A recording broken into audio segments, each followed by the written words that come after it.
السلام عليكم ورحمة الله وبركاته. بسم الله الحمد لله والصلاة والسلام على رسول الله وبعد. அன்பார்ந்த எனதருமை சகோதர சகோதரிகளே, தாய்மார்களே, இளைஞர்களே, உங்கள் அனைவரின் மீதும் அல்லாஹுடைய சாந்தியும் சமாதானமும் என்றென்றும் நிலவட்டுமாக. இந்த காணொளி மிக முக்கியமான ஒரு காணொளி. இந்த காணொளியில் பேசப்படக்கூடிய தகவல் ரொம்ப அவசியமானது.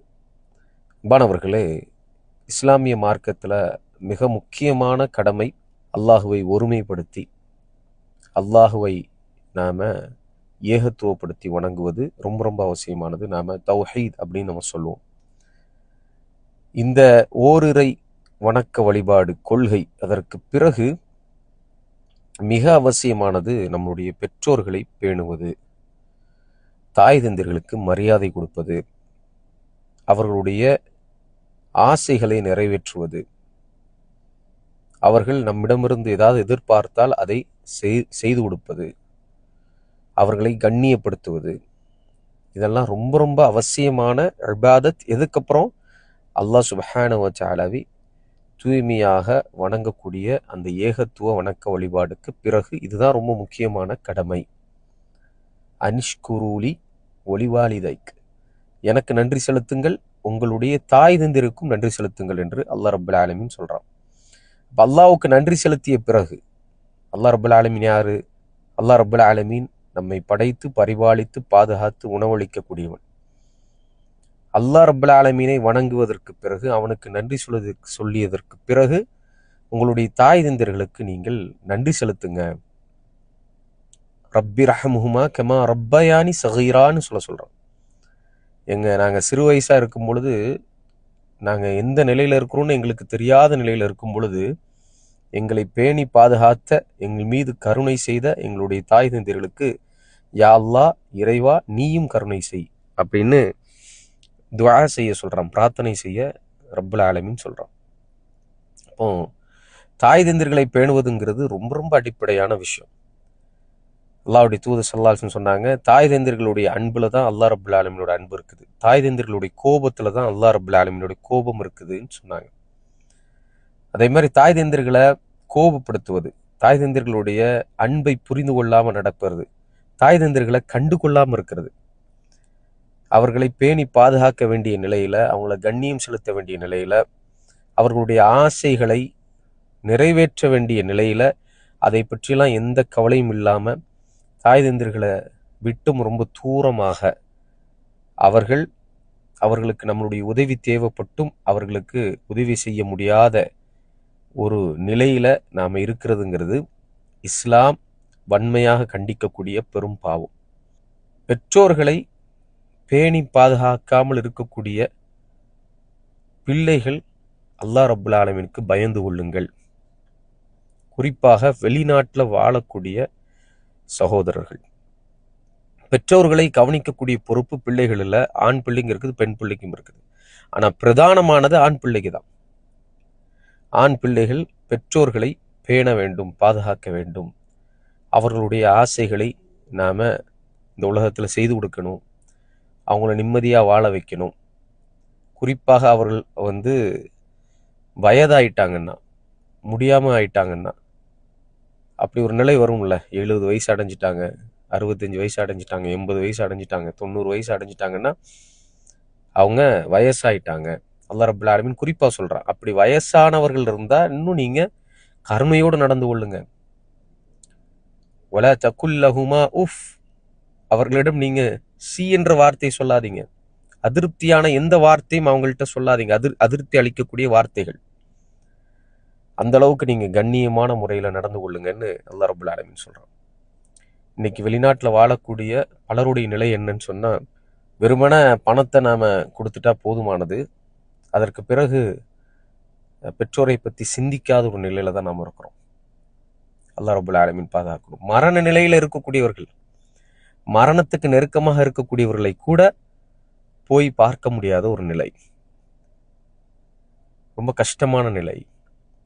நோயுற்று இருக்கிறாங்க, அப்போ கூட இல்லை, எனக்கு வேலை இருக்குது, போய் பார்க்க முடியாது அப்படின்னு சொல்லக்கூடிய ஒரு நிலையை நம்மளால் பார்க்க முடியுது. ஒரு சிலரெல்லாம் நல்லா பாதுகாக்கணும். ஊருக்கு போனால் கூட பெற்றோர்களை கண்டுக்கிறது இல்லை. இங்கேருந்து ஊருக்கு போகிறாங்க, பெற்றோர்கள்ட்ட அவங்க என்ன ஆசைப்படுறாங்க, அவங்க என்கிட்ட என்ன எதிர்பார்க்குறாங்கன்னு அந்த வார்த்தையை கூட கேட்கறது இல்லை, அதை புரிஞ்சுக்கிறது இல்லை. பெற்றோர்கள் வெட்கப்படுவாங்க நம்மக்கிட்ட கேட்கறதுக்கு. நாம் அவங்களுடைய ஆசை என்னங்கிறத புரிஞ்சுக்கிறதுக்கு முயற்சி செய்யணும்ல, அந்த முயற்சி கூட செய்கிறது இல்லை. அல்லாஹ் ரப்புல் ஆலமீன் பாதுகாக்கணும். மாதம் மாதம் ஏதோ ஒரு அமௌண்ட்டை நான் எண்ணி என் பெற்றோருக்கு கொடுத்துட்டேன் அப்படின்னா அதோடு முடிஞ்சிச்சா பெற்றோர்களை கவனிக்கிறது?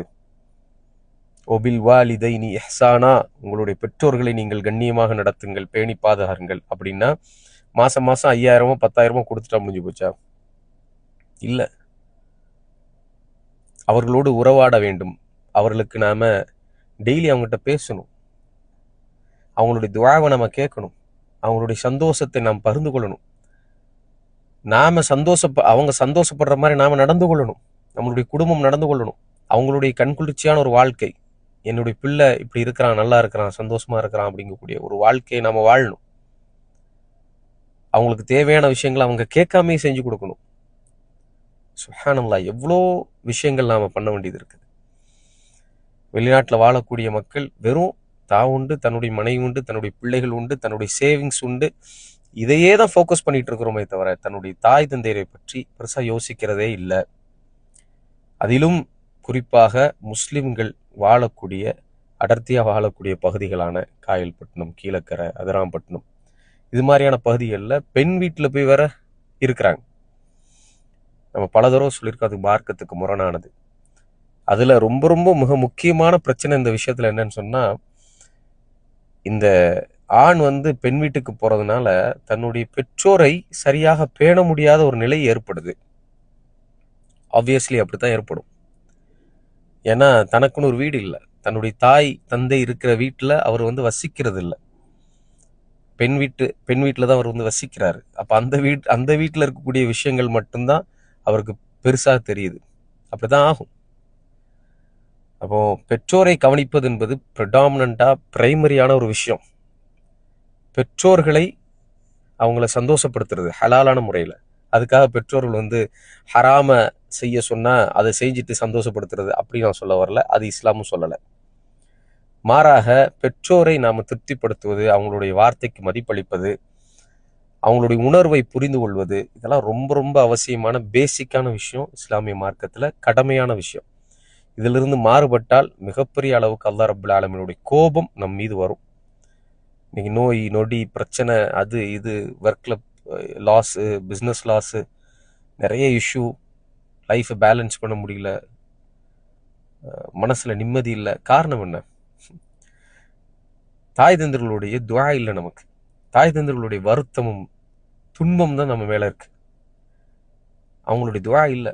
அவங்க நம்மளை நினைச்சு அவங்க சந்தோஷப்படலை, திருப்தியாகலை.